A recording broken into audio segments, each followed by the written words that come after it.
Hi guys, and welcome back to another practice session. In today's practice session, we will be looking at how to factorize algebraic expressions using the highest common factor. So let's get right into it. What is the highest common factor? Now the highest common factor of a set of algebraic terms is the highest expression that is a factor of each of the given terms. So in layman term, we're going to look for each term in our algebraic expression and see what is common to both or all the terms in our expression. Once we have found what is common, we're going to factor out or take it out and then divide each term by that factor that we have identified to now find the other factor or factors.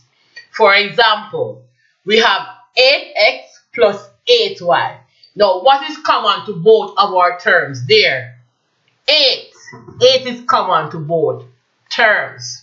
Hence, since 8 is common to both terms, we can now divide each term by 8 in order to find the other factor. So, 8x divided by 8 gives us x, and 8y divided, positive 8y at that, divided by 8 gives us y. So our factors are 8 and x plus y. And if we should apply the distributive law, we will get back 8x plus 8y. Now let's look at example 2. We have 9b cubed minus 3b squared. Now let us examine each term individually. So we have 9b cubed and we have 3b squared. Now let's find a factor for the numbers first, if there are any factors. So we have 9 and we have negative 3. Alright, so what is common to both of them? 3. So 3 can go into both 9 and 3. Now let us focus on the variables now. We have b to the third power and b squared. Now remember, it's the highest common factor. So what's the largest term that can go into b cubed and b squared? Now the largest term is going to be b squared. So overall, one factor is 3b squared. So we say 3 into 9, 3 times. B squared into b cubed is the same thing as saying b times b divided by b times b. And 1 into that, 1 into that, 1 into that, 1 into that, so we're left with just b.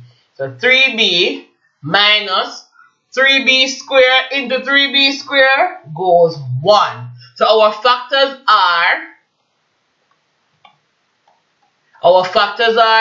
3b squared and 3b minus 1. If we were to apply our distributive law, we would now have 9b cubed minus 3b squared. Next terms, we have 6m to the 5th power, m cubed, p plus 8 m to the 4th power n squared p squared. Now let us always focus on our numbers first. What's the highest common factor that can go into both 6 and 8 without leaving a remainder? Now that number would be 2. Let us look at our m's. So we have m to the 5th power and m to the 4th power. Now, what's the highest power that m can be that can go into both m to the 5th power and m to the 4th power? That's going to be m to the 4th. Sorry. Next, let's focus on our n.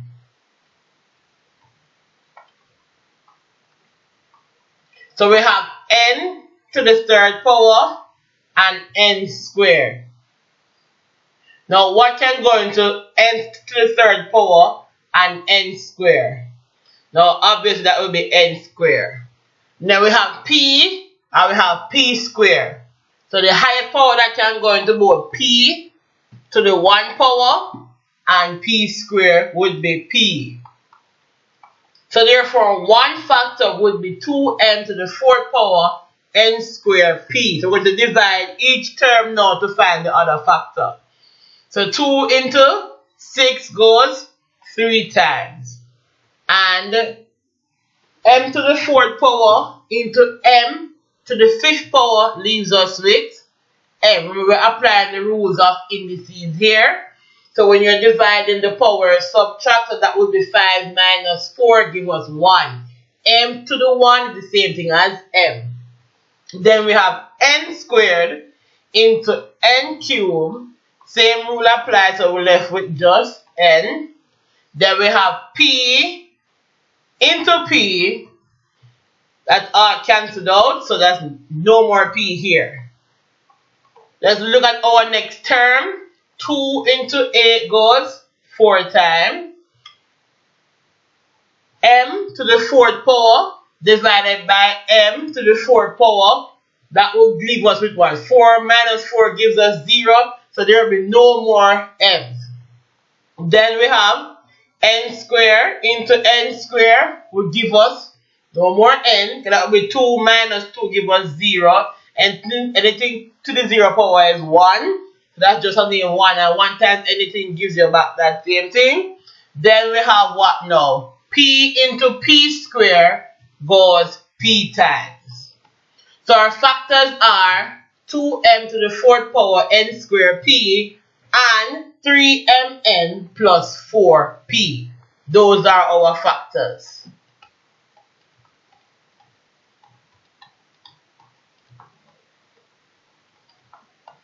And if we should apply the distributive law to multiply both, we should get back our original. We will, not should, we will get back our original algebraic expression.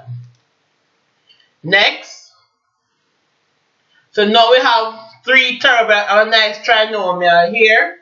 All the others before were binomial. We know that binomial means they have 2 terms.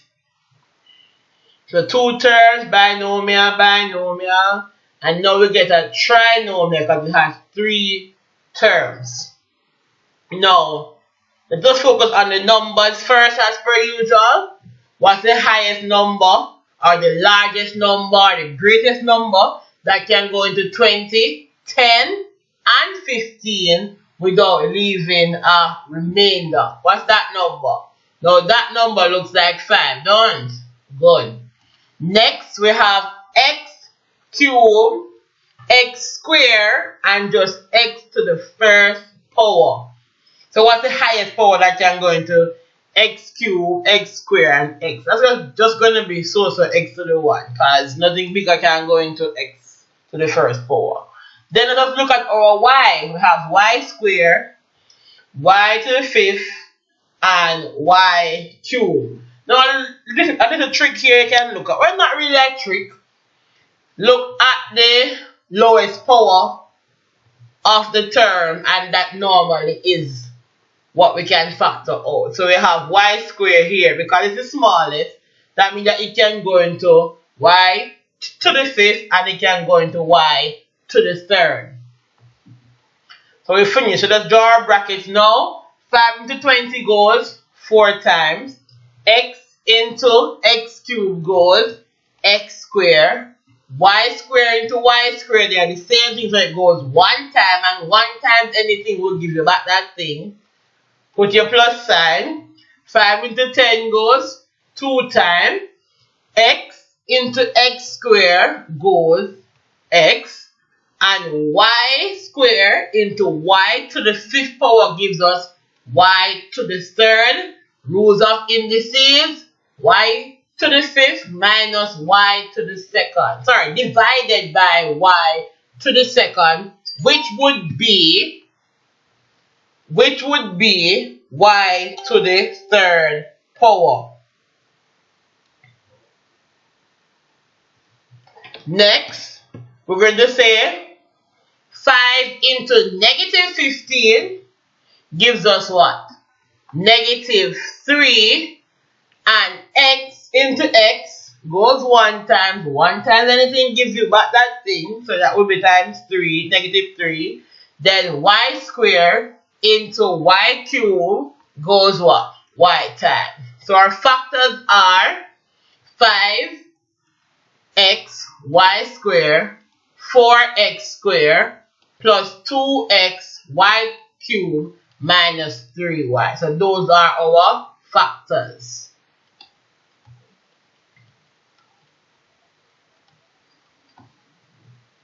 Those are our factors. Lastly now, a little nice fraction, because I know many students are afraid of a fraction. I don't know why. Stop with not that mental block against fraction. So nice little fraction here now. So this one we have to concentrate a little bit more. So we're going to look at it and we're going to say, alright, now we have a numerator and a denominator to consider. So let's focus on our numerator first. Now what factors are in our numerator? We have a squared, a cubed, a to the 4th. So the normally we would consider using a squared, because that's the smallest power of a. So we have a squared. Then let's look at our s. We have s to the 1st power, s to the 4th power, and s to the 5th power. So we'll look at that, alright? So we're just going to use the smallest power of s, which is s to the 1, same thing as s. Now there's a q here, but q is not common to any other factor in the numerator.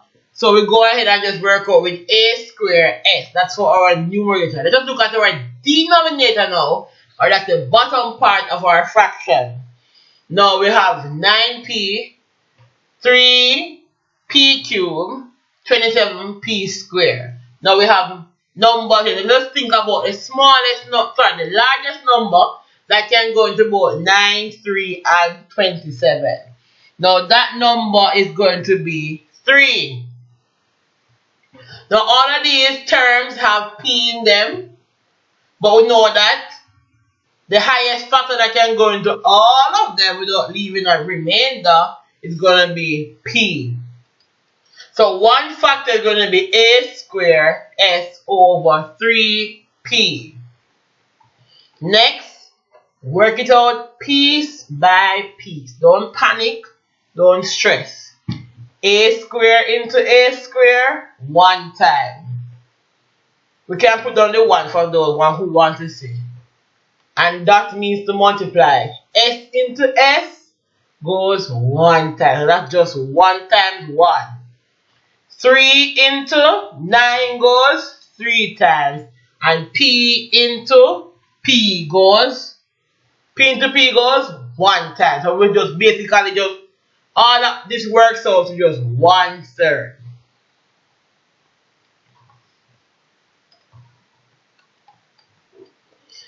Next, minus sign. A squared into a cubed leaves us with a. S into s to the 4th power gives us s to the 3rd power. Right, and divide the line. Then you have 3 into 3 goes 1 times. 1 times the same thing gives us the same thing. Then p into p cubed gives us p squared. Next, put our plus sign. A squared into x to the 4th power gives us a squared. S into s to the 5th power gives us s to the 4th power. And because there's nothing there for the q, just put back our q. All over 3 into 27, 9. And p into p squared, p.